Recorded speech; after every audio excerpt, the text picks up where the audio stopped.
everyone, and thank you for joining us today on ClueCon Weekly. So today we have another very exciting episode of Nailed It or Failed It. So last time we played this game, we were talking about wearable technology, about smartwatches, but today we are going to talk about 3D printers.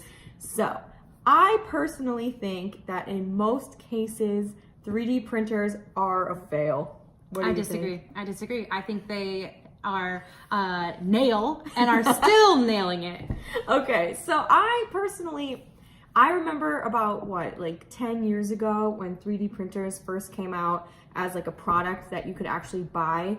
Everybody, and not just like the advertisements, like everybody was saying, this is going to change our lives. Finally, this is available to us. We'll never have to go to the store again. We can 3D print anything our hearts desire. And it's been 10 years and that just hasn't held up. A lot of the average consumers' households don't have a 3D printer in them because they're expensive, they're difficult to use, and most importantly, what are they going to do with it? Like, I'm trying to think of like practical things that you could 3D print. I have some things. Like a ruler or a cup. You do? I do.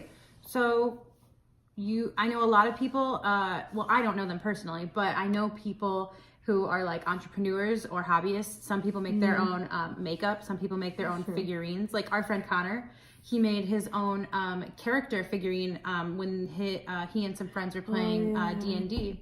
Yeah, so maybe, or if you have an Etsy shop and maybe you want to do art.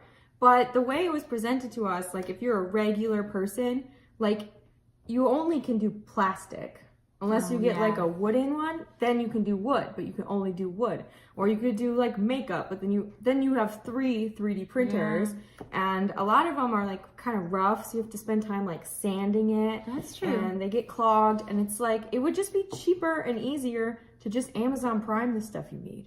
Because if you're not a hobbyist and you're not an entrepreneur, or maybe like I'm sure a lot of people watching are I would say a hobbyist, but like a tech hobbyist. Like they like to mess around with like the programming and the 3D sculpting. But if you're not one of those three categories, it's kind of useless. Yeah, so for the average consumer, maybe it's not the best idea, but for people who are like doing their own businesses, it's definitely a great way to put your mark on something that you created with the technology. And I think that's awesome. And if any of you watch Shark Tank, there was just an episode where they had 3D printers, but for kids, which was kind of cool at first. Oh yeah, so it's like you can draw kind of, it's like you can, like put different clothes on the doll and kind of draw like square shapes and it'll print it. But it takes like 6 hours. And even I don't have that long of an attention span. And I feel like it would get a little old after a while. Like you print two little figures and it's like fun. And then it's like, okay. I feel like it's like kind of a novelty in general. Okay, sure. But that's just for the consumer. But Sure. So why else do you think it's a nail? Well, I think it's a nail because like we were talking about it, you can get products out there. So it's really quick and easy to create your prototypes using a 3D printer. That's a good point. Yeah, and get to market quickly and grow your business. And it's also not only on that hand, but on the other hand, it's also really beneficial to industrial builders, such as people who manufacture airplane parts or even like the car you were talking about. Yes, fun fact everybody. So there is one 3D printed car on the market. It's completely 3D printed. So cool. But you can only go 43 miles per hour. You don't need to go any faster than that.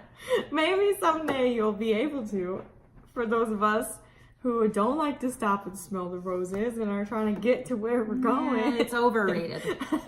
Overrated. Okay, well here's another reason. Here's another reason why I think it's totally awesome and we're totally nailing it with these is I just read this in the news. A group of researchers at Tel Aviv University in Israel just printed the world's first human heart on a small scale that has ventricles, red blood cells, heart chambers. Now it is on a small scale, right? But that's never been done before, has it? I don't think so. And think of how many people that's going to help. You know, in the future when the FDA in America now, the FDA doesn't allow the use of 3D printed transplants. But I'm sure someday, once we get on a bigger scale, they will, and I bet that'll help a lot of people. Yeah, that's crazy. Nailed it. I'll give you that one. I'll say overall summary for the consumer, the Average consumer, okay. failed it. But for the future, looking forward, for the industrial builders, for the team of researchers who are creating body parts, I say they nailed it. All right, but we want to know what you have to say. So let us know in the comments. Share this video, give it a like, and also tell us what you'd like us to talk about next. Something controversial. All right, see you next time.